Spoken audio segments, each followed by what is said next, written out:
पार्थाय प्रतिबोधितां भगवता नारायणेन स्वयं व्यासेन ग्रथितां पुराणमुनिना मध्ये महाभारतम् अद्वैतामृतवर्षिणीं भगवतीम् अष्टादशाध्यायिनीम् अम्ब त्वामनुसन्दधामि भगवद्गीते भवद्वेषिणीम् प्रपन्नपारिजाताय स्तोत्रवेत्रैकपाणये ज्ञानमुद्राय कृष्णाय गीतामृतदुहे नमः। सद्गुरु प्रपन्नपारिजाताय स्तोत्रवेत्रैकपाणये ज्ञानमुद्राय कृष्णाय गीतामृतदुहे नमः। सद्गुरुं सच्चिदानन्दं केवलं करुणाकरं ज्ञानयोगेश्वरं वन्दे ज्ञानदेवं पुनः पुनः। तो ओर बारा संतोषे शिणे जीव येणे नावे जया ते आळविजे स्वभावे। आता ह्यालाच जीव या नावाने ओळखलं जातं। जया ते आळविजे स्वभावे, ज्याला आपल्या स्वभावाप्रमाणे ह्या शरीरामध्ये व्यवहार घडतो ते अधिदैव जाणावे पंचायतनीचे। पंचायतन या 5 महाभूतांनी एकत्र झालेलं पंचीकृत असलेलं शरीर, त्या शरीराचा हा कोण आहे? तो अधिदैव आहे।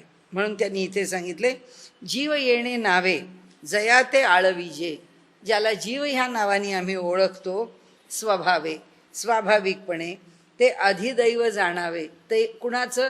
या देहात असलेला हा जो जीव आहे तो ह्या पंचायतनाचा, ह्या पंचीकृत देहाचा त्या ठिकाणी अधिदैव आहे। आता 2 गोष्टी सांगून झाल्या, एक अधिभूत सांगून झालं, आता एक अधिदैव सांगून। आता येची शरीरग्रामी, आता कुठे चालले? अधियज्ञ सांगतायत आपल्याला। आता येची शरीरग्रामी, जो शरीरभावा ते उपशमी, ह्याच ठिकाणी राहणारा परमात्मा आहे।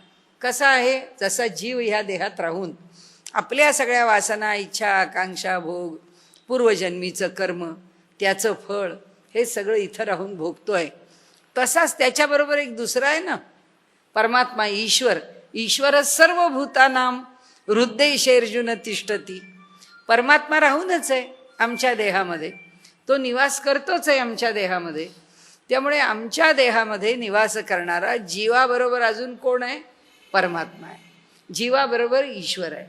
आता ते कसे आहेत? द्वा सुपर्णा सयुजा सखाया। आता ही वृक्षाची जी वरती घेतलेला दृष्टांत आहे किंवा जी उपमा आहे ती अशीच आहे ना। उपनिषदांनी अशीच उपमा दिली आहे। म्हणाले एक वृक्ष आहे, त्या वृक्षावर कोण बसलेत? 2 जण, 2 पक्षी आहेत। आता इथे पण पक्षीच आहे ना, हा पक्षी वृक्षावर बसलेला, जीवरूपी वृक्षावर संकल्परूपी पक्षी आहे। तिथे या ठिकाणी देहामध्ये बसलेल्या किंवा एका वृक्षावर 2 पक्षी बसले आहेत। वृक्ष म्हणजे देह आहे असं म्हणू आता या क्षणापुरतं। तर तिथे एक पक्षी आहे, तो कसा होतो? छानसं खायला मिळाला की आनंदित होतो। आता या झाडावरती फळं कधी लागतील, ती कधी पिकतील, ती कधी खायला, सगळं लक्ष त्याचं तिकडे। दुसरा नुसता शांतपणे पाहत असतो, हा कसा याची जीवाची उल घाल होते हे तो पाहत असतो, की ह्याला आंबट फळं, अरे अरे अरे आज आंबट फळं खायला लागली, आज अगदी गोड फळ होती, नाचायला लागला। म्हणाले हे सगळं जे घडतं, आता त्यांनी इथे सांगितलं की हा जो जीव आहे या जीवाच्या बरोबर काय आहे? म्हणाले हा तो अधियज्ञ। आता येची शरीरग्रामी, ह्याच शरीरग्रामामध्ये जो शरीर भावाते उपशमी, या शरीरामध्ये असताना, या शरीरामध्ये तो जीव मला हे पाहिजे, मला ते पाहिजे असं म्हणत नुसती जीवाची तडफड तडफड करत असताना म्हणाले दुसरा कोण आहे, तो दुसरा त्याला जरा शांत करतो. तो शांत करताना काय म्हणतो, उपशमी. तो असं म्हणतो, अरे एवढी कशा दगदग करतो बाबा, थांब थांब. आपण म्हणतो की अहो सारखं माझ्या मनात येत होतं, हे एवढं मी दगदग करते, एवढं मी काम करते, हे काय एवढं मला झेपत नाही आहे, कमी करायला पाहिजे. सारखं मला आतून वाटत होतं पण मी ऐकलं नाही, माझी हौस संपली नाही, मी त्याच्या मागे धावतच राहिले, मी त्या कामाच्या करता पळतच राहिलो. मग त्यामुळे झालं काय, एके दिवशी शरीरावर झाला परिणाम आणि शरीर आजारी पडलं. मग तेव्हा आठवायला लागतं. तो सांगतो परमात्मा की अरे मी तुझ्या इथं आहेच बसलेला, तुझ्या मनात येणाऱ्या आसक्त तुला करणाऱ्या अशा सगळ्या विचारांना, अशा सगळ्या वृत्तींना शांत करणारा, उपशम करणारा असा मी आहेच तुझ्याबरोबर. आणि जो तुला हा उपशम करून तुला नीट मार्गावर ठेवायचा प्रयत्न करतो त्यालाच तू अधियज्ञ असं समज. त्याचं नाव काय आहे, अधियज्ञ असं त्याचं नाव आहे. आणि म्हणून उपशमी तो अधियज्ञ एथगामी पंडू कुमारा, तुझ्या देहामध्येच मी राहिलोय. हा अधियज्ञ आणखीन कुठे लांब गेलेला नाहीये, तुझ्या देहातच आहे. येर अधिदैवाधिभूत, तोही मीच कीर समजतं. आता भगवंत आणखीन पुढे गेले, अधिक खोलवर शिरले. म्हणाले अधिदैव अधिभूत. तुला काय वाटलं, हा अधिदैव म्हणजे माझ्यापेक्षा वेगळा नाही, मीच आहे. अधिभूत मीच आहे. आता या सगळ्याची खोली देत आहेत परमात्मा. ते अधिक सखोलपणे विषय सांगतायत आपल्याला. ते म्हणतायत इथे ह्या देहामध्ये असणारं जे अधिदैवत आहे तेही मीच आहे. हा जे पंचीकृत पंचमहाभूतांनी निर्माण झालेला हा देह मीच आहे. त्याचबरोबर कोण आहे, अधियज्ञ पण मीच आहे. परी पंधरे किडाळा मिळत काय साके नोहे. म्हणाले अहो सगळं निकं सोनं आहे, सगळं अगदी शुद्ध सोनं आहे, पण त्या शुद्ध सोन्याला जर डाग दिला तर आता त्या सोन्याची शुद्धता राहील का. अगदी आम्ही केडीएमचा डाग म्हणतो, तरी सुद्धा डाग दिलाय, त्याची घट घेणार नाही म्हणतो. काय माहिती कोण केडीएमचा डाग म्हणजे सोन्याचाच डाग देतो का त्याला ज्यांनी द्यायचं आहे त्या म्हणजे जे काय वापरत असतील त्या डागाकरता त्यांनी डाग देतो. तर म्हणाले परी पंधरे किडाळा मिळत काय साके नोहे. म्हणाले हे शुद्ध सोनं जरी असलं तरी सुद्धा डाग दिल्यावर त्याला हीण प्राप्त होतं की नाही, ते हिणकस पण त्या सोन्यामध्ये शिरतं की नाही. काय साके नोहे. म्हणाले त्याला हिणकसपणा येत नाही का. तरी ते पंधरेपण न मिळे आणि किडाची याही अंशा न मिळे. परी जव असे जयाचे निमेळे तव साकोची म्हणिजे, साकेची म्हणिजे. म्हणाले तरी पण हे जे पंधरेपण न मिळे, खरं म्हणजे म्हणाले हे जीव सुद्धा किंवा तो राहणारा परमात्मा सुद्धा त्याला काय मळ लागणार आहे. तो काय त्या डाग देण्यामुळे अशुद्ध होणार आहे, होणार नाही. न मिळे आणि किडाचीही अंशा न मिळे. ते सोनं त्याला डाग देताना जर तांबं वापरलं, त्याला डाग देताना जर काय जस्त वापरलं, जे असेल ते ज्याचा डाग दिलेला आहे ते वापरलेलं जे काही धातू आहे तो सोन्यापेक्षा जरी वेगळा असला आणि तो त्याच्याबरोबर जुळला तरी सोनं त्याच्यामध्ये मिसळून जातं का. सोनं मिसळत नाही, फक्त सोन्याला सोनं तो डाग जोडतो. म्हणजे तो काही जस्त होत नाही, सोन्याचं काही जस्त होत नाही. तसं किडाची याही अंशा न मिळे. परी जव असे जयाची नि मिळे तव साकेची म्हणिजे. परंतु जोपर्यंत तो त्या डाखाच्या सोबतीने आहे तोपर्यंत त्याला अशुद्धच म्हणावं लागेल. म्हणजे हा जीव मुळामध्ये परमेश्वर आहे, अगदी शुद्ध बुद्ध नित्य मुक्त आहे. पण तरी सुद्धा जोपर्यंत तो उपाधीनी ग्रस्त आहे तोपर्यंत त्याला कसं म्हणायचं हा परमात्मा आहे, नाही म्हणता येणार. म्हणून त्यांनी सांगितलं जीव जीव आहे, अधिभूत अधिभूत आहे, अधिदैव अधिदैव आहे. त्याला मी काही परमेश्वर म्हणणार नाही, त्याला मी काही ईश्वर म्हणणार नाही. तैसे अधिभूताती आघवे हे अविद्येचे नि पालवे. म्हणाले हे काय काय झाले आता? अधिभूत, अधिदैव, हे कशाच्या पदराखाली? पालव म्हणजे पदर, अविद्येच्या पदराखाली, अविद्येच्या झाकणाखाली आलेले आहेत. आणि त्यामुळे ह्या झाकले तव मानावे वेगळे ऐसे, जोपर्यंत झाकलेले आहेत तोपर्यंत त्यांना वेगळंच म्हटलं पाहिजे, तोपर्यंत ते काही परमात्म स्वरूप नाहीत. तेची अविद्येची जवनिका फिटे, पण ज्यावेळी त्या अविद्येची जवनिका म्हणजे पडदा दूर होतो आणि भेदभावाची अवधी तुटे, आणि हा जो भेदभाव आहे, मी हा जीव आहे, माझं हे घर आहे, हा सगळा जो भेदभाव आहे हा जेव्हा निघून जातो, मग म्हणो एक होऊनी जरी आटे, तरी काय दोन होती. मग जर असं आपण म्हटलं की अहो आता ते दोन्ही एकत्र आले, एकत्र मिसळले, अहो ते दोन कुठे होते, एकत्र झाले म्हणायला, असं माऊली म्हणते. तरी काय दोन्ही होती, प्रश्न विचारला आम्हाला. अहो आधी काय ते दोन वेगळे होते? आधी काय जीव वेगळा होता आणि आधी काय परमात्मा वेगळा होता? नव्हता. फक्त या जीवाला काय झालं, त्यांनी अहंकाराचा स्वतःवरती पडदा घेतला, तो अविद्येच्या पडद्यामध्ये अडकला, त्यामुळे तो वेगळा झाला, तो त्याचं वेगळेपण मानू लागला.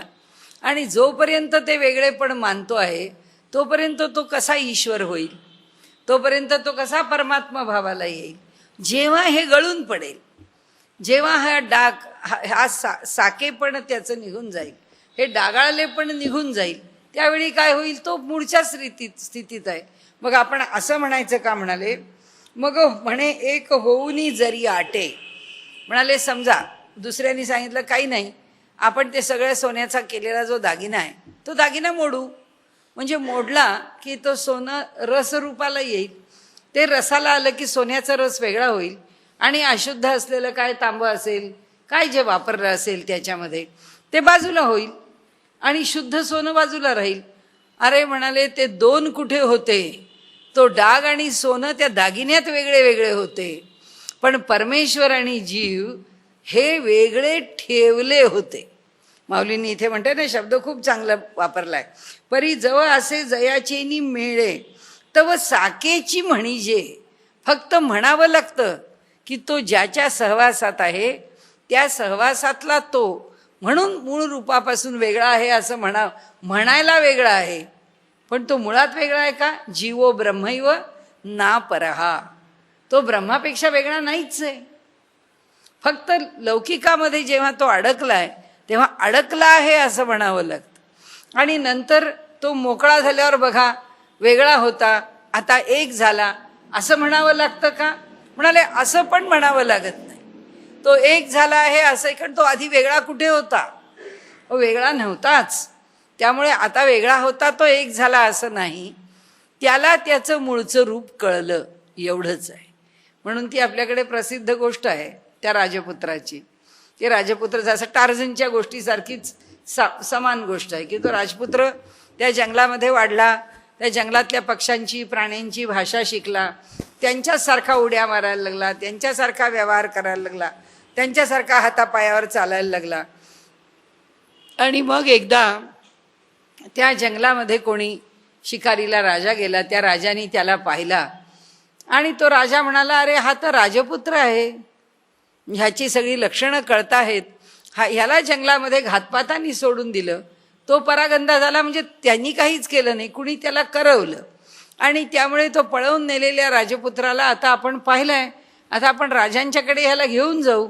म्हणून त्यांनी त्याला तिथून उचललं, आपल्याबरोबर नेलं, कारण त्याला माहीतच नाही आहे मी मानव आहे, तो सगळी प्राण्यांची भाषा बोलतोय, आणि त्यामुळे त्यांच्याबरोबर राहिला. मग तो आला राजदरबारामध्ये, मग त्याला त्याची भाषा शिकवली, मग त्याला त्याचं काय आहे ते ज्ञान दिलं, मग तो बोलायला लागला. मग त्याला काय कळलं की अरे मी त्या जंगलातला प्राणी नव्हतो, मी राजपुत्र आहे. म्हणजे तो फक्त कळलं नव्हतं तोपर्यंत तसा व्यवहार करत होता, जोपर्यंत अज्ञानात होता. म्हणजे त्यांनी काय सांगितलं, ह्या जगात आम्ही जे वावरतो आणि जो व्यवहार करतो तो व्यवहार कसा आहे, स्वप्नात पाहिलेल्या स्वप्नासारखा आहे, झोपेत पाहिलेलं स्वप्न आहे. आणि त्या स्वप्नात ज्या घटना पाहिल्या आहेत त्या जशा आम्हाला तेव्हा दुःख सुख देतात, तसं मनुष्य त्या अविद्येच्या आवरणाखाली हा सगळा जगातला व्यापार करतो आणि ह्या व्यापारात त्याला सगळं सुखाचं दुःखाचं वाटतं, हे तो काही नसतो. जेव्हा तो ह्याच्या बाहेर पडतो तेव्हा त्याला कळतं की ह्यात काही अर्थ नाही.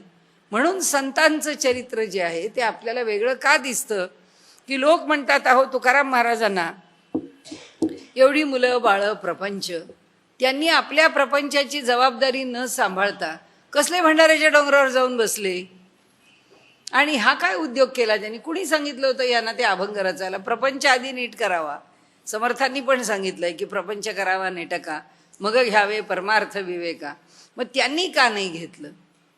तुकाराम महाराज म्हणतात की आमच्यासारखं तुम्ही वागायला जाऊ नका, सांगतो ते तुम्ही ऐका हो कानी, आमुचे नाचणे नाचू नका. मी तुम्हाला सांगतो की आम्ही काय व्यवहार करतो हा तुमच्याकरता नाही आहे, कारण तुम्ही प्रपंचामध्ये गुंतलेले आहात, अविद्येने युक्त आहात. तुम्हाला ह्या प्रपंचाच्या गोष्टींच्या विषयी जे ममत्व आहे, जी आसक्ती आहे ती आम्हाला नाही. त्यामुळे तुम्ही म्हणता त्याप्रमाणे आम्ही आसक्तीमध्ये बुडणार नाही. आमचं जीवन हे असंच चालतं. आणि म्हणून आपल्याकडे जे साधंसं विधान केलेलं आहे की वैद्य सांगतो ते खावं, वैद्य खातो ते खाऊ नये. कारण वैद्य काय खातो ते वैद्याला पचतं, आम्हाला पचेल असं नाही आहे. त्यामुळे तुकाराम महाराज म्हणतात सांगतो ते तुम्ही ऐका हो कानी, आमुचे नाचणे नाचू नका. आमच्यासारखा व्यवहार करायला जाऊ नका. कारण का तर या जगात राहून ते ह्या जगातल्या व्यवहारात नाही आहे. आपण काल बघितलं, त्यांना स्वरूप ज्ञान झालेलं आहे. ते या त्रिगुणाच्या खालच्या पट्ट्यात वावरतच नाही. ते त्रिगुणाच्या वर, तिथे वैश्विक अहंकार आणि वैश्विक जाणीव यातच त्यांचा विहार आहे.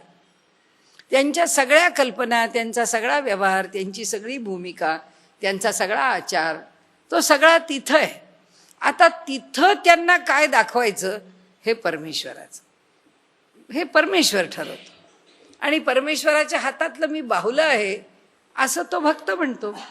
तो म्हणतो की तो मला दाखवील, तो मला कशात अडकवील, नाही तर कशातून मुक्त करील. म्हणून तुकाराम महाराजांनी एकाच ओळीमध्ये आपला सगळा अनुभव सांगितलाय. अणुरणीया थोकडा तुका आकाशा एवढा, की अगदी सूक्ष्मात सूक्ष्म गुंतवणूक सुद्धा माझ्या अनुभवात येईल आणि व्यापकात व्यापकपण सुद्धा माझ्या अनुभवात येईल. त्याच्यामध्ये सगळे अनुभव आहेत. त्याच्यात सगळा माझा गाथा त्याच्यामध्ये आहे. परंतु हे सगळे जे अनुभव आहेत हे माझ्या इच्छेने असं त्यांनी म्हटलं की त्याला अनुभवच नाही आहे. हे सगळं परमात्म्याच्या ठिकाणी सोडलं आहे. कारण कुठलंही बंधन जर अंतःकरणावर आलं तर अंतःकरण उपाधीनेच युक्त आहे. आणि जोपर्यंत अंतःकरणाला उपाधी आहे तोपर्यंत त्या अंतःकरणाला ज्ञान नाही आहे. त्यामुळे ज्ञान होऊन व्हायचं असेल तो उपाधी रहितच असलं पाहिजे. म्हणून इथे माऊली म्हणतात की तुम्ही अशी काळजीच करू नका की आपण म्हणजे कशाच्या त्या खोल गर्तेत गेलोय, आपण कुठंतरी अडकलोय, आपण या ठिकाणी आता अगदी आपल्याला काही यातनं बाहेर पडायला मार्ग नाही, असं काही नाही आहे. ते म्हणाले त्या स्वप्नातून जागे व्हा, झोप सोडून द्या आणि या जगामध्ये तुम्ही अनुभव घ्याल. तो सरळच आहे. तो अनुभव द्यायला मी तुमच्या आत बसलोच आहे. तोच मी कोण आहे? आधी यज्ञ. ह्याची जाणीव वेळोवेळी करून देणारा जो कोणी आहे तो कोण आहे? तो आधी यज्ञ आहे. आणि म्हणून त्यांनी सांगितलं इथे की परी जव असे जयाचे नि मिळे तव साके. इथे पुढे हे अविद्येचे नि पालवे, झाकले तव मानावे वेगळे ऐसे. जोपर्यंत झाकलेलं आहे अविद्येच्या पदराखाली, अविद्येच्या चादरीखाली, तोपर्यंत ते झाकलेलं आहे असं मानावं. तेची अविद्येची जवनिका फिटे, जेव्हा तो पडदा दूर झाला आणि भेदभावाची अवधी तुटे, मग म्हणो एक होऊनी जरी आटे, तरी काय दोन्ही होती. ते काय दोन वेगळे होते? ते काही वेगळे नव्हते. तो एकच आहे. एका परमात्म्याशिवाय दुसरं काही नाही. परंतु असं म्हणणंच चुकीचं आहे की आधी आम्ही वेगळे होतो आणि आता आम्ही एक झालो. एकच आहात, फक्त जाणीव नाही. तुझे आहे तुझं पाशी, परी तू जागा चुकलास. आपल्याच जवळ आहे, आपल्याच खिशात ठेवलंय आणि आपण घरभर शोधतोय. कसं सापडेल? म्हणाले आपलं आपल्याच जवळ आहे, परंतु आपण शोधायला मात्र भलतीकडे भलतीकडे गेलेलो आहोत. आता ते म्हणतात की तेची आता आता छान दृष्टांत दिलाय. पै केशांचा गुंडाळा कसा आहे तुम्हाला सांगतो. म्हणाले ठेविली स्फटिक शिळा, तेवरी पाहिली डोळा, तव भेदली गमली. म्हणाले आम्हाला असं लक्षात आलं की आम्ही स्फटिक घेतलाय, त्या स्फटिकाच्या खाली केसाचं गुंतवळ ठेवलेलं आहे आणि तो स्फटिक त्याच्यावर ठेवलाय. वरून स्फटिक पाहिला तर त्या स्फटिकाच्या आतमध्ये सगळ्या तडा गेलाय, भेगा गेल्या आहेत, तो तुटला आहे असं दिसतं, कारण त्या केसाचं प्रतिबिंब आणि त्याच्यामधून आम्ही पाहिलाय. म्हणाले ते केसाचं गुंतवळ बाजूला काढलं, तो स्फटिक तसाच आहे. तव भेदली गमली, पाठी केश परवते नेले. परवते म्हणजे दूर, जे खाली ठेवले होते केस, ते केस काढून घेतले आणि भेदले पण काय नेणो झाले. एका क्षणात असं वाटलं अरे हा तुटलेला दिसत होता स्फटिक, आता कुठे गेलं त्याचं तुटकेपण. परी डाक देऊनी सांदिले शिळे ते काही. मग म्हणाले आम्ही काय त्याला चिकटवण्याकरता फेविकॉल घेतलं का, की ते घेऊन ते स्फटिक चिकटवायला निघालो? नाही म्हणाले, आम्ही नाही चिकटवायला गेलो, कारण आम्हाला कळलं की याच्या खाली तर नुसतं गुंतवळ होतं, केस होते, ते बाजूला केले. त्याबरोबर त्याचं जे तुटलेपण आहे, त्याचा जो एकसंधपणा नष्ट झालेला होता, तो आम्हाला कळला की नाही आलेला आहे. तसंच आहे म्हणाले या जीवाच्या बाबतीत सुद्धा काही सांधायला जावं लागतं, ईश्वराशी काही जोडायला जावं लागतं? नाही म्हणाले, काही जोडायला जावं लागत नाही. ते एकदा ते जो डाख आहे, जी उपाधी आहे, ती एकदा बाजूला झाली की एकच आहे, त्याची चर्चा करण्याचं म्हणाले कारण नाही ना. ते अखंडची आयती, ती मुळातच आयती अखंडच आहे. परी संगे भिन्न गमली होती, पण त्या गुंतवळाच्या सहवासामध्ये ती स्फटिकाची शिळा आम्हाला वेगळी वाटली होती. ते सारिलिया मागवती जैसी का तैसी, ते काढून टाकल्याबरोबर जसा स्फटिक आहे तसाच दिसला. तेवी अहंभाव जाय, तरी ऐक्य ते आधीही आहे. हेची साचे जेथ होय, तो आधी यज्ञू मी. फक्त आमचा अहंकार निघून गेला की ऐक्य ते आधीची आहे. मग कळतं अरे मी तर तोच होतो, मला हेची साचे जेथ होय. खरोखर जिथे हेच घडतं, ज्ञान होतं म्हणजे काय, आता हे फक्त पक्क लक्षात ठेवा. आता सगळं त्याच्या पुढे त्यावर अवलंबून आहे. आता ज्ञान झालं त्याला. आता कशाचं ज्ञान झालं की मी म्हणजे परमेश्वरच आहे, ब्रह्मच आहे. मी म्हणजे कोणी, हा वेगळा जीव, हे माझं, मला राग दोष लोभ मोह हे काही नाही आहे, मी तोच आहे. हे ज्ञान कशाचं झालं? हेची साचे जेथ होते, तो आधी यज्ञू मी. हे ज्या ठिकाणी घडतं, हे जिथे त्या जीवाला आता जीव राहिला नाही, जिथे त्या चैतन्याला जाणवतं, तिथे कोण आहे? मी आहे. तुम्ही समजावं की तुम्हाला या ठिकाणी या माणसाची प्रवृत्ती बदललेली दिसली, तो नास्तिकाचा आस्तिक झाला, त्याचं विपरीत वर्तन सुधारलं. तुम्ही समजा तिथे अधियज्ञाला सुरुवात झाली, तो अधियज्ञ सुरू झाला, बदल सुरू झाला. जेव्हा तो शिखराला पोचेल तेव्हा मीच आहे, दुसरं काही नाही आहे, हे लक्षात ठेवायचं. ज्ञान झालं. ज्ञान कशाचं झालं? मूळ रूपाचं ज्ञान झालं. आणि मूळ रूपाचं ज्ञान करून देणारा कोण आहे? तो अधियज्ञ मी आहे. आणि शेवटी शिल्लक राहतो कोण? मीच. परमात्मा म्हणतो शेवटी शिल्लक. आता ते कसा राहतो ते आता आपल्याला पुढे येत आहे. पैगा आम्ही तुझं सकळ यज्ञ कर्मज, सांगितले काजे काज मनी धरुनी. अरे म्हणाले अर्जुना, तुला मागे 4थ्या अध्यायामध्ये मी कर्मानी केले जाणारे यज्ञाचे सगळे प्रकार सांगितले. काय कमी नाही सांगितलं की यज्ञानाम जप यज्ञोस्मी, आता पुढे येईल 10व्या अध्यायात. पण जप करावा, द्रव्यदान आहे, तप आहे, हे सगळे यज्ञच आहे. ही सगळी दानं करणं, हे प्राणायाम करणं, तुझ्या ठिकाणी नामस्मरण करणं, हे सर्व वेगवेगळ्या प्रकारचे यज्ञ आहेत. ते कशाने केलेले यज्ञ आहेत? कर्मानी. कर्माच्या माध्यमातून यज्ञ कसे करावेत ते मी तुला सांगितलेत. आता हे पहा, ते पैगा आम्ही तुझं सकळ यज्ञ कर्मज. कर्मज ज म्हणजे उत्पन्न होणे. जे यज्ञ कर्मातून उत्पन्न होतात ते यज्ञ. जे यज्ञ सकळ यज्ञ कर्मज, आता कमलजा म्हणतो की नाही आपण, तर तसं सांगितले जे काज मनी धरुणी, कमळातून जी उत्पन्न झाली ती लक्ष्मी, म्हणून ती कमलजा. म्हणजे असं जन्माला येणे ते क्रियापद. कर्मज कर्मातून जन्माला. सांगितले जे काज मनी धरुणी, माझ्या मनामध्ये जो हेतू धरून मी तुला तिथे सांगितलं तो हा सकळ जीवांचा विसावा. जो यज्ञ मी तुला तिथं समजावला, ती जी स्थिती आहे ती काय आहे, तो हा सकळ जीवांचा विसावा. सर्व जीवांचं हे विश्रांती स्थान आहे. नैष्कर्म्य सुखाचा ठेवा, निष्काम कर्मयोगाचा, ज्याच्यातून काही साधायचं नाही आहे, असं हे जे नैष्कर्म्य म्हणजे जे कर्म आम्हाला बाधित होत नाही, ज्या कर्माचा आम्हाला पुन्हा भोग भोगावा लागत नाही, असं जे नैष्कर्म्य आहे, त्या नैष्कर्म्य सुखाचा ठेवा, ते नैष्कर्म्य सुख ज्या ठिकाणी आहे त्याचा ठेवा, त्याचा निधी, त्याचा साठा, त्याचं स्थान, असा जो ठेवा आहे किंवा हा जो साठा आहे किंवा ही जी वस्तू आहे, हे जे प्राप्त होण्यासारखं आहे, परी उघड करूनी पांडवा दावी जत असे. म्हणाले आत्तापर्यंत तो कसा ठेवा आहे, हा मिळालेली मर्मबंधातली ठेव ही, असं आपण म्हणतो की नाही, की ही ठेव किंवा ही वस्तू किंवा हे जे काही मिळालेलं आहे ते कुठे ठेवण्यासारखं आहे, मर्मबंधात, म्हणजे आपल्या हृदयामध्ये खोल जपून ठेवण्यासारखं आहे.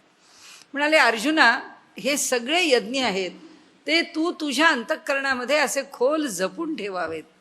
असं कर्म करताना तुला ते अंतःकरणामध्ये पुरं रुजलेलं यज्ञाचं स्वरूप, तुला त्याचा लाभ व्हावा याकरता म्हणून म्हणाले मी तुला कर्म जे यज्ञ सांगितले, पण आता त्याचं रहस्य तुला जाणलं जाऊन तू केलेल्या कर्माचं फल अनुभवताना तो यज्ञ कसा होता, तो कसा सुखाचा ठेवा होता, तो कसा तुला तृप्त करणारा होता, तो कसा तुला समाधान देणारा होता, हे तुला केव्हा तरी कळेल.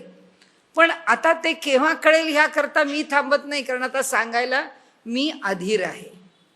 मलाच घाई झाली आहे, मलाच अशी इच्छा झाली आहे की तुला आता लवकर लवकर लवकर हे सगळं सांगावं. म्हणून परी उघड करूनी पांडवा, की जे तुला यथावकाश यथाकाल समजलं असतं ते मी तुला यथाकाल समजेल ह्याकरता मी थांबणार नाही आहे, नाहीच आहे आत्ता थांबलेलो. परी उघड करूनी पांडवा दावी जत असे, तुला ते उघड करून दाखवतो. म्हणून म्हटलं की ही जर आमच्या मर्मबंधातली ठेव असेल तर ही ठेव उघड कोणी केली, भगवंतानी सांगितलं तुला ती केव्हा सापडेल ती सापडो, न सापडो मला त्याच्याशी आत्ता काही करायचं नाही, आत्ताच तुला उघड करून दाखवतो. आता ती कशी, आता माऊलींना जिथे म्हणून संधी मिळेल तिथे ते त्यांचं आवडणारं कुंडलिनी योगाचं काही ना काहीतरी 4 ओव्या 6 ओव्या 5 ओव्या आणणारच. त्यांनी आता इथे सांगितलं की तुला तुझं मूळ रूप प्राप्त होण्याकरता मी सांगतो ते साधन काय आहे ते बघ. ते साधन इथे मी तुला सांगतो. तर ते साधन काय, आता पहिले वैराग्य इंधन परिपूर्ती, वैराग्य रूपी इंधन आहे. इंधन म्हणजे काष्ठ आहेत, कारण त्याच्याशिवाय काय, परिपूर्ती भरपूर आहेत. वैराग्य चांगलं उत्तम प्रकाराने शरीरामध्ये मांडलेलं आहे. तर म्हणाले ही लाकडं कशी आहेत, वैराग्य इंधन परिपूर्ती, चांगल्या प्रकाराने ती काष्ठ प्राप्त भरपूर झालेली असल्यामुळे अग्नी चांगला धडधड धडधड पेटलेला आहे. कशाचा अग्नी आहे हा, वैराग्य रूपी अग्नी आहे. सगळं इथे रूपक दिलंय आपल्याला. हा वैराग्य रूपी अग्नी आहे. इंद्रिया नळी प्रदीप्ती, इंद्रिय रूपी अनिलांनी प्रदीप्त झालेला आहे. म्हणाले ह्या ठिकाणी इंद्रिय जी आहेत त्या ह्या इंद्रियांनी त्या अग्नीनी चांगला पेट घेतलेला आहे म्हणाले ह्या ठिकाणी. आणि पुढे अनळी प्रदीप्ती, विषयद्रव्याची या आहुती देऊनिया. या इंद्रियांनी काय केलं, आपल्या विषयद्रव्याच्या आहुती, विषय कोणते इंद्रियांचे, शब्द स्पर्श रूप रस गंध, या सगळ्या विषयांच्या आहुती देऊन पुन्हा तो अग्नी काय केलाय, अधिक प्रदीप्त केलाय आणि अगदी जोरदार पेटता ठेवलेला आहे. मग वज्रासन तेची उर्वी, वज्रासन हीच पृथ्वी आहे. म्हणजे जणू काही जमीन आहे. म्हणजे ह्या सगळं प्राप्त करण्याचा पाया किंवा आश्रय जर कुणी असेल तर वज्रासन आहे. तर ते म्हणतात हे वज्रासन म्हणजे जणू काही पृथ्वी आहे. शोधुनी आधार मुद्रा बरवी, शोधुनी साफसफाई, स्वच्छता, त्या जमिनीची चांगली साफसफाई केली आहे. जमीन चांगल्या प्रकारे स्वच्छ करून शोधुनी आधार मुद्रा बरवी. आधार आपल्याला माहिती आहे 6व्या अध्यायात मूलाधार चक्राच्या ठिकाणी ती घेतलेली मुद्रा आहे, ती आधार मुद्रा. म्हणजे कोणतं? वज्रासनामध्ये केलेला मूलबंध. तर आता इथे मूलबंध साधलेला आहे, ती आधार मुद्रा साधलेली आहे. वेदिका रचे मांडवी शरीराचा, शरीराचा मांडव केलाय आणि शरीराच्या मांडवामध्ये वेदिका म्हणजे जमीन, चौथरा. आता ज्याच्यावरती यज्ञाची कुंड मांडायची आहेत त्याचा चौथरा बनवलेला आहे. तेथ संयमाग्नीची कुंडे, इंद्रिय द्रव्याचेनी पवाडे, पूजिती उदंडे युक्ती घोषे. आता काय केलं म्हणाले, ही जर वज्रासनामध्ये मी बसलो म्हणजे ही जमीन शुद्ध झाली, म्हणजे वज्रासन मला सिद्ध झालं. वज्रासनामध्ये मला मूलबंध जमू लागला आणि वज्रासनात त्यांनी जसं म्हटलंय तसं की आपोआप पापण्या मिटू लागल्या, दृष्टी नासिकाग्र झाली, वृत्ती स्थिर झाली, सद्गुरूंचं चिंतन केलं आहे.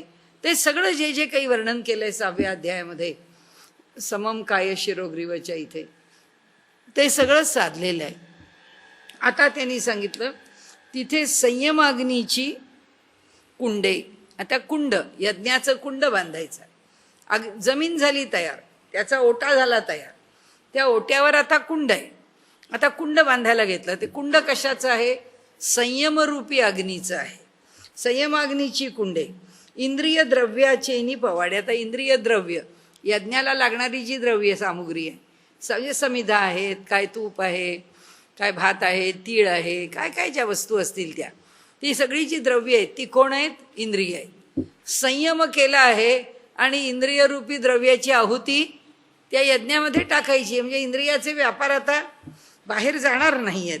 विषय द्रव्याची या आहुती देऊनी या, नाही खाली खाली बाई. इंद्रिय द्रव्याचेनी पवाडे, पूजिती उदंडे युक्ती घोषे. आता इंद्रिय द्रव्याचेनी पवाडे, पवाडे म्हणजे महिमा आहे. पवाड म्हणजे त्याचे पोवाडा कशावरून आला? त्याच्यावरूनच आला की एखाद्याचा महिमा गायचा म्हणजे पोवाडा गायचा. मराठीमध्ये त्याचा अपभ्रंश झाला, पवाडेचा पोवाडा, नाही तर मूळ पवाडा.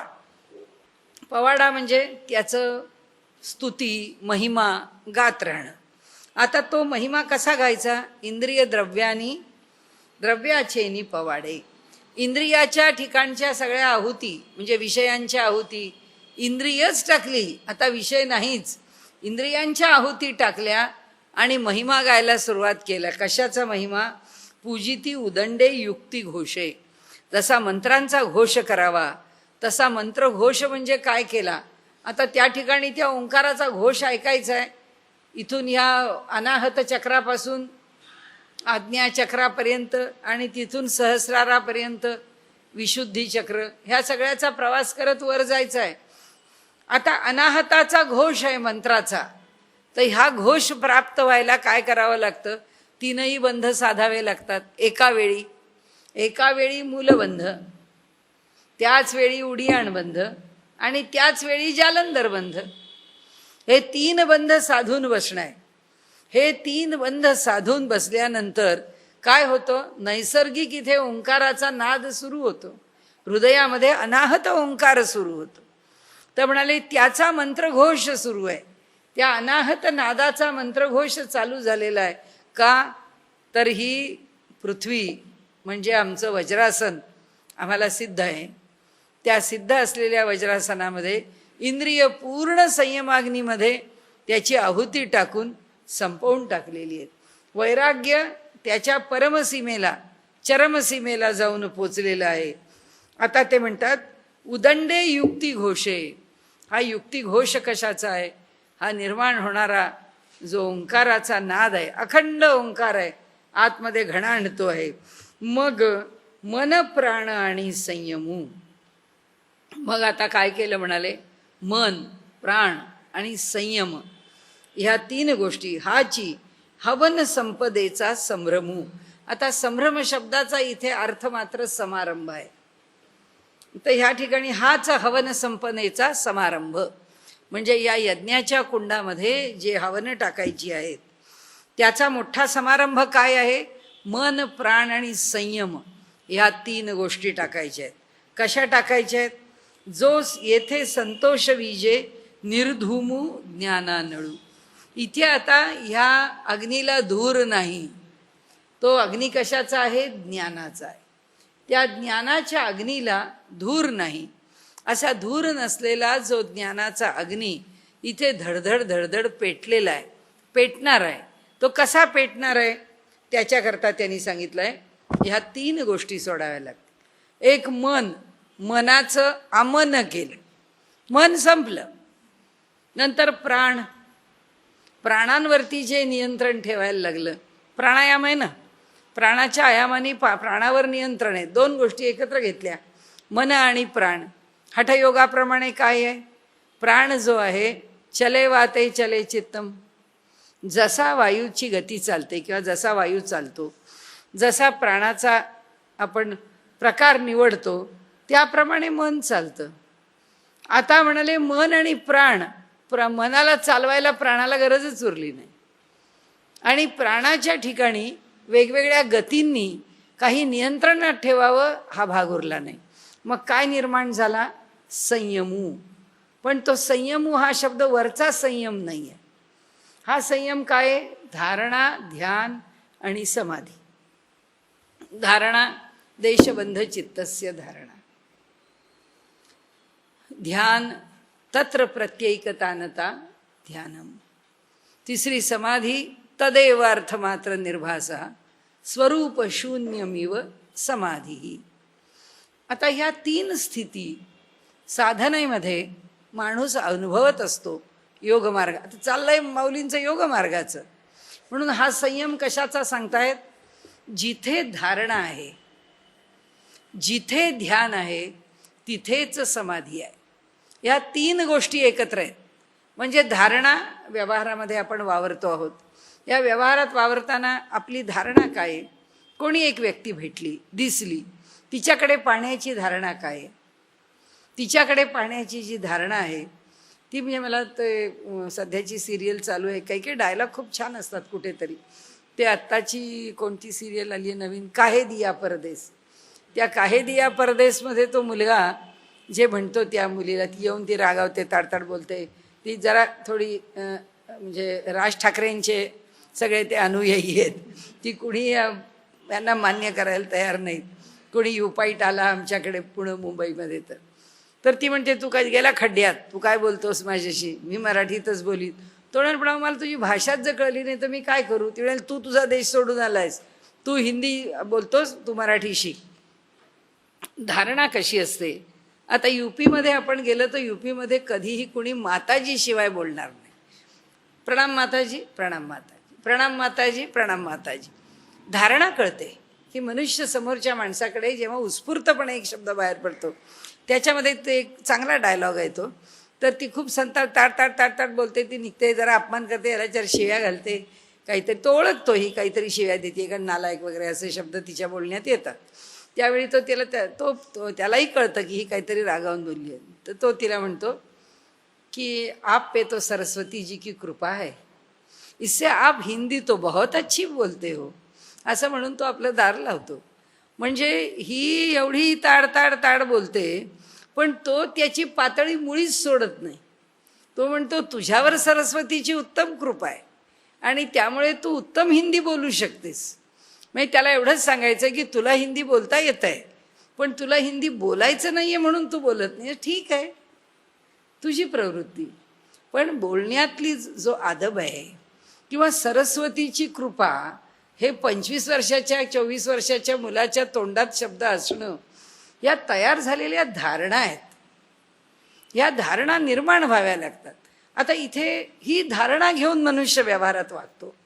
साधक आहे, त्याची एक धारणा असते, जगाकडे काय पद्धतीने बघायचं, आपल्याला जितका उपयोग, आपली मदत करता येईल तेवढी करायची, कोणाची सेवा करता येईल करायची, कोणाच्या विषयी काय चांगलं बोलता येईल बोलायचं त्याची प्रवृत्ती आहे, ही त्याची धारणा आहे. ह्या धारणेत तो व्यवहार करतो. ध्यान हा त्याचा वैयक्तिक अभ्यास आहे. तो ध्यानाला जेव्हा बसतो तेव्हा तो त्याच्या अभ्यासात असतो. तो जेव्हा अभ्यासात असतो त्यावेळी त्याचं ध्यान जे आहे ते ज्याच्यावर त्यांनी एकाग्र केलेलं असतं तिथेच तो एकरूप झालेला असतो. समाधीमध्ये ह्यातलं काहीच नसतं. धारणेपासून तर धारणा सुटलीच, लांब राहिली. ध्यानही मागे पडलं आणि तिथे फक्त जे ध्येय आहे किंवा जे ज्ञेय आहे तेवढंच फक्त शिल्लक राहतं, बाकी काही शिल्लक राहत नाही. तेवढं एकच एकाग्र व्हावं असं एक स्थान शिल्लक राहतं. आता संयम कशाला म्हणतात त्याच्या पुढचं सूत्र आहे पतंजली.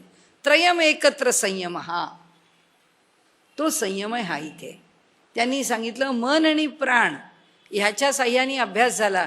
अष्टांगयोग पुरा कुठे झाला? यम नियम आसन प्राणायाम प्रत्याहार धारणा ध्यान आणि समाधी. म्हणून त्यांनी इथे शब्द कोणते वापरले? मन प्राण संयम. म्हणजे हा सगळा अष्टांग योग पुरा केला. या संयमाच्या इथे काय आहे? धारणा ध्यान आणि समाधी हे तिन्ही काय झालं? एकवटलं. त्रयम एकत्र संयम. हा ते म्हणाले हे सगळं अभ्यासाच्या पातळीवर आहे, हे पण संपलं.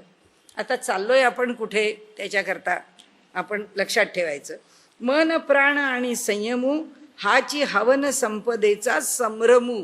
संभ्रमू म्हणजे समारंभ, संभ्रमू म्हणजे सोहळा. इथे वेगळा अर्थ आहे हा. म्हणून आपण काही संभ्रमाचा अर्थ नाश घोटाळा गोंधळ याशिवाय वेगळा घेत नाही. पण कुठे ज्ञानेश्वरीत आदर सत्कार आणि इथे समारंभ अशा अर्थाने वापरला आहे.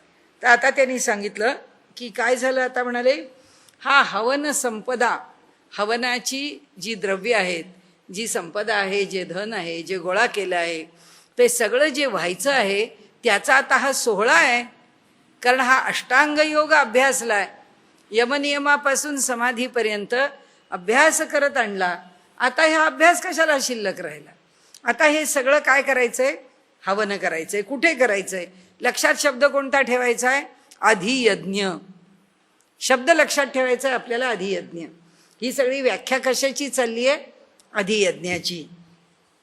तर म्हणाले इथे या ठिकाणी हवन संपदेचा संभ्रमू येणे संतोष विजे निर्धुमू ज्ञाना नळू. आता ज्ञानरूपी अनळू म्हणजे अग्नी, हा जो ज्ञानाग्नी आहे तो ज्ञानाग्नी कसा पाहिजे? निर्धूम पाहिजे. त्याला धूर नाही, स्वच्छ आहे अग्नीचं स्वरूप. आणि तो कसा आहे? येणे संतोष विजे. आणि यातून त्याला संतोष द्यायचा आहे. कुणाला? ज्ञानाला. ज्ञानाला संतुष्ट केलं म्हणजे काय झालं? माऊलींची सगळी रूपकात्मक भाषा आहे, सगळी काव्यात्मक भाषा आहे. या काव्यात त्यांनी सांगितलं मनापासून ते संयमापर्यंत, म्हणजे यमनियमांपासून ते समाधीपर्यंत हा जो अष्टांग योग आहे तो पूर्ण अभ्यासला. आणि तो पूर्ण अभ्यासलेल्या योगाचं समर्पण केलं. हा मोठ्या समर्पणाचा सोहळा झाला. ह्या समर्पणाचं फल काय मिळालं? ज्ञान प्राप्त झालं. तो ज्ञानाग्नी आहे, तो जो ज्ञानाग्नी आहे त्याला संतुष्ट केला. कारण सगळा विषय म्हणून शब्द लक्षात फक्त अधियज्ञ ठेवायचा आहे. यज्ञ हे रूपक असल्यामुळे ज्ञान आता अग्नी झाला. आणि म्हणून या ज्ञानाच्या अग्नीला संतुष्ट करायचं. जसं आपण आता विठोबाचं एखाद्या संताचं चरित्र घेतलं, अभंग घेतला की संतुष्ट कोणाला करायचं आहे? विठोबाला. तसं इथे संतुष्ट कोणाला करायचं आहे? अग्नीला, त्या यज्ञाला. यज्ञाचं माध्यम काय? अग्नी. आणि त्यामुळे हा ज्ञानरूपी अग्नी जो आहे तो संतुष्ट झाला पाहिजे. देवता संतुष्ट झाली पाहिजे. अष्टांग योगाची देवता कोणती? माऊली इथे म्हणतात ज्ञान. आणि ती कोणत्या रूपात? अग्निरूपात. तिला आम्ही संतुष्ट करायची म्हणजे काय करायचं? त्याच्यात धूम ठेवायचा नाही. म्हणजे कुठल्याही प्रकारचा आता विकल्प नाही. आता फक्त विशुद्ध ज्ञान. आणि ते काय झालं? प्रकट झालं. आता ह्या ज्ञानाला कुठं नेत आहेत बघा. आता ऐसेनी हे सकळ ज्ञानी समर्पे मग ज्ञान ते ज्ञेयी हरपे. अशा प्रकारे म्हणाले काय झालं? सकळ ज्ञानी समर्पे. सगळं काही जे त्याच्याजवळ आहे ते. समर्थांनी वेगळ्या प्रकाराने आत्मारामामध्ये सांगितलं. प्रत्यक्ष शिष्य आणि गुरु संवाद आहे. आणि त्यात सांगतात समर्थ की सगळं मला दे, सगळं मला दे. दिलं हो दिलं हो दिलं. म्हणाले आता काय तुझ्याकडे शिल्लक राहिलं? नाही म्हणाला, माझ्याकडे काही शिल्लक राहिलं नाही. हेच तर शिल्लक राहिलं. काही शिल्लक राहिलं नाही, हे शिल्लक राहिलं. ते शून्य मला दे, ते शून्य देऊन टाक मला. समर्थ म्हणतात की ते शून्य दिलंस की तुझ्याकडे काही राहणार नाही. तर तसं माऊली इथे सांगते, ज्ञानामध्ये सर्व समर्पण आहे, आत्मसमर्पण आहे, विचारांचं आहे, काही काही त्या ठिकाणी शिल्लक ठेवायचं नाही. आणि म्हणून ते इथे सांगतात की हे ऐसेनी हे सकळ ज्ञानी समर्पे, सगळं काही ज्ञानात समर्पण करा. मग ज्ञान ते ज्ञेयी हरपे. माता ज्ञान राहतं का ज्ञानरूपामध्ये? ते ज्ञेयामध्ये हरपतं. आता आपण पुन्हा बघू. पाठी ज्ञेयची स्वरूपे निखिल उरे. आता काय होतं? आता आम्ही त्रिपुटीनी सुरुवात केली. त्रिपुटी काय आहे? ज्ञाता, ज्ञेय आणि ज्ञान. आता ज्ञेय काय आहे? आत्ता ह्या क्षणी आमच्या डोळ्यापुढे आधी यज्ञ आहे, म्हणून यज्ञाची देवता. यज्ञाची देवता कोण? अग्नी आहे. ज्ञाता कोण आहे? बसलेला साधक. त्याचं ज्ञेय काय आहे? त्याला ते जाणून घ्यायचं आहे की ही देवता काय आहे, या देवतेचं स्वरूप काय आहे, हे त्याला जाणायचं आहे. आणि होणारं काय आहे? ज्ञान.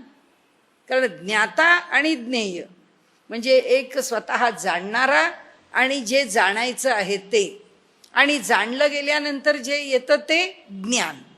ही जगातली त्रिपुटी. ध्याता, ध्यान, ध्येय. असंच प्रत्येक ठिकाणी हेच आहे. म्हणजे कर्ता, कर्तव्य, कर्म. जे करायचं आहे ते करणारा कर्ता आहे, घडणारं कर्म आहे. आमचा सगळा व्यापार कशात आहे? त्रिपुटीत. आता ही त्रिपुटी समोर घेतली आहे. या त्रिपुटीमध्ये हा यज्ञ करणारा यजमान बसलेला आहे.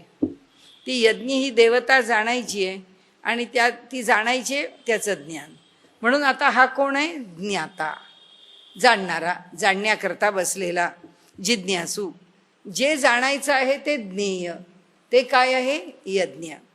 त्याचं होणारं म्हणजे ते ज्ञेय झालं. त्याचं होणारं जे आम्हाला आकलन ते म्हणजे काय? ज्ञान. म्हणजे त्रिपुटी काय झाली? ज्ञाता, ज्ञेय आणि ज्ञान. निर्माण काय झालं? ज्ञान. आता हे त्यांनी सांगितलं ना, सगळं अष्टांग योग अर्पण केला. माऊलीने सांगितलं सगळ्या योगाची तिथे समर्पण झालेलं आहे आणि त्या समर्पणाने ज्ञान काय झालं? संपन्न झालं. आता त्या ज्ञानाने काय घेतलं बघा. आता ते म्हणतात की इथे हे जे ज्ञान आहे, ऐसेनी हे सकळ ज्ञानी समर्पे, मग ज्ञान ते ज्ञेयी हरपे.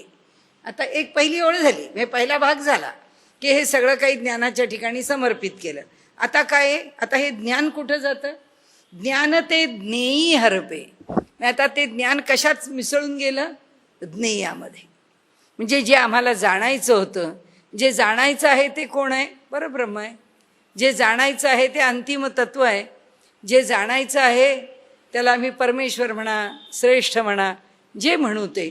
आता इथे आपण यज्ञ देवता म्हणू. ते जे ज्ञान आहे, ती जी यज्ञाची देवता जी आहे, यज्ञो वै विष्णू, असं म्हणजे वचन आहे वेदांचं की यज्ञ कोण आहे? विष्णू आहे. विष्णू आणि यज्ञ भिन्न आहे असं समजू नये. म्हणजे कुणाला जाणलं? हे जे ज्ञान झालं, हे जे ज्ञान परिपक्व झालं, कुणाकडे झालं? ज्ञात्याकडे. ज्ञात्या, आता ज्ञाता उरला नाही कारण त्यांनी सगळं देऊन टाकलं. म्हणजे ह्या तिघातला एक कोण निघून गेला? ज्ञाता. उरला होता कोण? ज्ञान. आता त्या ज्ञानाने आपल्याला कुठे समर्पित केलं? ज्ञेयात. म्हणजे ज्ञान पण नाही राहिलं. मग राहिलं कोण? एकटं एक ज्ञेय. म्हणजे हा ज्ञाता संपला, ते ज्ञान संपलं, राहिलं ते फक्त ज्ञेय. तर आता ते इथे म्हणतात मग ज्ञान ज्ञेयी हारपे, म्हणजे तिथे हरवून जातं. पाठी ज्ञेयची स्वरूपे निखिल उरे. आता ज्याला मी ज्ञेय म्हटलं, मी आता काय म्हटलं? पहिला यज्ञ जरा कॉम्प्लिकेटेड आहे बाबा, तो अग्नी समजून घ्यायचा म्हणजे विष्णूवरा, की मी त्याला विष्णू म्हटलं की चला आपल्याला विष्णू काहीतरी समजेल. त्यांनी सांगितलं विष्णू कुठे विष्णू राहतो, तो स्वरूपे, तो त्याच्या रूपात निघून जातो. त्याचं रूप काय आहे? ह्या सबंध विश्वाला व्यापून राहिलेली जाणीव आणि ह्या सबंध विश्वाला व्यापून राहिलेलं अहंकार म्हणजे स्वतंत्र अस्तित्वाचं स्फुरण. अहंकार हे स्फुरण आहे. त्या ठिकाणी सबंध विश्वाला व्यापून आहे. या विश्वात जे जे काही निर्माण होईल, या विश्वात जे जे काही घडेल, त्या ठिकाणी हे निर्माण होणारं त्याचं जगामधलं प्रकट झालेलं स्वरूप आहे. ही अनुभूती कोणती आहे? जोपर्यंत त्या ज्ञात्याकडे देह आहे तोपर्यंत. ही अनुभूती कशाच्या जीवावर आहे? केलेल्या साधनेनी काय घडतं याला आपण काय म्हणावं? क्रमयोग. क्रमयोग म्हणजे क्रमाक्रमाने कसे जोडले जातो. 18व्या अध्यायात लिहिलं, सांगितलं आहे क्रमयोग. क्रमाक्रमाने त्याला जोडलं जाणं, हे जे त्याला जोडणं जाणं आहे हे त्यांनी सांगितलं. असंच होतं का? काही आवश्यकता नाही. ईश्वराला ज्या ठिकाणी ज्या क्षणी असं वाटलं की हे प्रकरण स्वीकारण्यासारखं आहे, संपलं. ईश्वराने हा फक्त एवढाच अनुभव दिला का की एकदा वैश्विक अहंकार आणि वैश्विक जाणीव, तो त्याला जो द्यायचा आहे तो अनुभव प्रतिक्षणी देत राहतो. म्हणून आपण कायमचं एक लक्षात ठेवलेलं सूत्र आहे, ते सूत्र असं आहे गोरक्षनाथांचं, जो आ गया सामने दे दे उसे तू छकड. त्यांनी असं सांगितलं, जे जे अनुभवाच्या रूपाने तुझ्या समोर येईल दूर सार, चालायला लाग. पुन्हा अनुभव आहे, परमात्मा देतोय, देह आहे, जाणीव आहे, अनुभव आहे, घेत राहा. जोपर्यंत ये मार्गीचा कापाडी महेशू अजूनी, माऊलींनी म्हटलं तर या मार्गावरती महेश सुद्धा, भगवान शंकर सुद्धा प्रवासीच आहे. जोपर्यंत देह आहे तोपर्यंत रोज अनुभव आहे, प्रतिक्षणाला अनुभव आहे. म्हणून इथे त्यांनी आपल्याला काय सांगितलं? या ठिकाणी ते आपल्याला सांगतात की मग ज्ञान ज्ञेय हरपे पाठी ज्ञेयची स्वरूपे निखिल उरे. केवळ स्वरूप मात्र राहतो, म्हणजे परमात्मा त्याच्या मूळ रूपामध्ये त्या साधकाला नेऊन सोडतो. आपल्या दृष्टीने कळण्याचा प्रांत कुठला, शब्दांनी डोकावण्याचा प्रांत कुठला, एवढाच. महत आणि अहंकार इथपर्यंत शब्दात वर्णन करता येतं. त्याच्या पलीकडे परमात्मा काय अनुभव देतो हा त्या दोघांचा विषय आहे, तो आपला नाही. तो देहात आहे तोपर्यंत काय अनुभव घेतो हा त्यांचा विषय आहे. म्हणून मग आता पुढे त्यांनी सांगितलं की तया नावगा अधियज्ञू. एवढं फिरवल्यानंतर आपल्याला व्याख्या सांगितली की ही जी स्थिती आहे स्वरूप ज्ञानाची, ती स्थिती म्हणजे अधियज्ञ आहे. ऐसे बोलला जव सर्वज्ञ तव अर्जुन अतिप्राज्ञ तया पातले ते. इतकं छान वर्णन केले माऊलींनी इथे या 4 ओव्यात. त्यांनी सांगितलं हे एवढं सगळं सांगितल्याबरोबर अर्जुनाला ते इतकं बरोबर कळलं आणि ते त्याला कळल्याचा इतका काही आनंद श्रीकृष्णाला झाला की म्हणाले ह्याला सगळं कळलं, शब्द न शब्द, अक्षर न अक्षर त्याला म्हणाले कळलं. हे जाणोनी म्हणितले देवे पार्था परिसतू आहासी बरवे. भगवंतांनी स्तुती केली. म्हणाले, भगवंत म्हणाले, अरे हे अर्जुना, पार्था, तू फार चांगलं ऐकतो आहेस, तुझं श्रवण फार चांगलं झालं आहे. या कृष्णाची या संतोषासवे एरू सुखाचा जाहला. एरू म्हणजे अर्जुन. हे भगवंताचं संतुष्ट झालेलं सगळं जे वाग्वैभव आहे ते ऐकलं त्यांनी. त्याला असं वाटलं वा वा, भगवंतानी असं म्हणावं की माझं श्रवण चांगलं झालं, मला परम संतोष आहे. म्हणाले त्या ठिकाणी सुखाचा जाहला. देखा बालकाची या धणी धाईजे का शिष्याचेनी जाहलेपणे होईजे. हे सद्गुरूची एकलेनी जाणीजे का प्रसवतिया. म्हणे देखा बालकाची या धणी धाईजे. म्हणाले बालकाच्या ठिकाणी काही चांगलं घडलं, बालक काही शहाणं झालं, त्याच्याविषयी काही मंगल घडलं, किंवा म्हणाले शिष्याचेनी जाहलेपणे होईजे, किंवा शिष्याला जाणीव आली, त्या शिष्याला शहाणपण आलं, हे सद्गुरूची एकलेनी जाणीजे. त्याचा आनंद काय आहे हा फक्त सद्गुरूंना कळतो. आणि तसंच म्हणाले का प्रसवतिया, किंवा जी आपल्या बालकाला जन्म देते त्या मातेलाच कळतो, दुसऱ्याला कळू शकत नाही. म्हणून सात्विक भावांची मांदी कृष्णा अंगी अर्जुना आधी. म्हणून म्हणाले अर्जुनाला हे ऐकल्यानंतर जो सात्विक ज्ञान आहे त्या सात्विक ज्ञानाचे अष्टसात्विक भावाचा उद्रेक व्हायला पाहिजे आणि तो अर्जुनाच्या देहावर प्रकट व्हायला पाहिजे. पण तो अर्जुनाच्या इथे प्रकट व्हायच्या आधी कृष्णाच्या इथेच प्रकट झाला. कृष्णालाच आधी आनंद झाला आणि ते म्हणाले सात्विक भावांची मांदी कृष्णा अंगी अर्जुना आधी. अर्जुनाला आनंद होण्याच्या आधी कृष्णालाच आनंद झालेला आहे. न समातसे परिबुद्धी सावरून देवे. न समातसे, सामावत नाही बुद्धीमध्ये. भगवंताच्या ठिकाणी अर्जुनाला कळलं आहे, ज्ञान झालं आहे, ह्याचा आनंद सामावत नाही, पण ते स्वतःला सावरतायत. सावरूनी देवे, जे सामावत नाही ते सावरलं आहे त्यांनी. मग पिकलिया सुखाचा परिमळू. शब्द बघा काय, पिकलिया सुखाचा, सुखाच्या ठिकाणी फळ म्हणायचं. जर आंबा पिकला तर त्याचा परिमळ तसा. मग पिकलिया सुखाचा, सुख पिकलं, जसा आंबा पिकतो तसं इथे सुख पिकला असा दृष्टांत आहे. मग पिकलिया सुखाचा परिमळू का निवालिया अमृताचा कल्लोळू. अमृत आहे पण आता अगदी डीप फ्रीजमध्ये चिल्ड आहे. मग काय, त्या अमृताचा जो काही आनंद आहे, तो जो गारवा आहे, तो म्हणाले विशेष आहे. का निवालिया अमृताचा कल्लोळू तैसा कोवळा आणि सरळू बोलू बोलिला.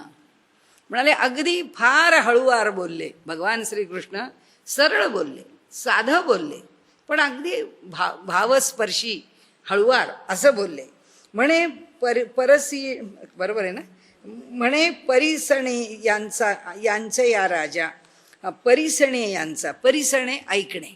म्हणे परिसणे यांचं या राजा, म्हणजे ऐकणाऱ्या श्रवणामध्ये उत्तम उत्तम असणाऱ्यांच्या मध्ये सुद्धा तू राजा आहेस, तू श्रेष्ठ आहेस. त्यांच्यामध्ये सुद्धा तू अधिक अधिकारी आहेस राजा. ऐके बापा धनंजया.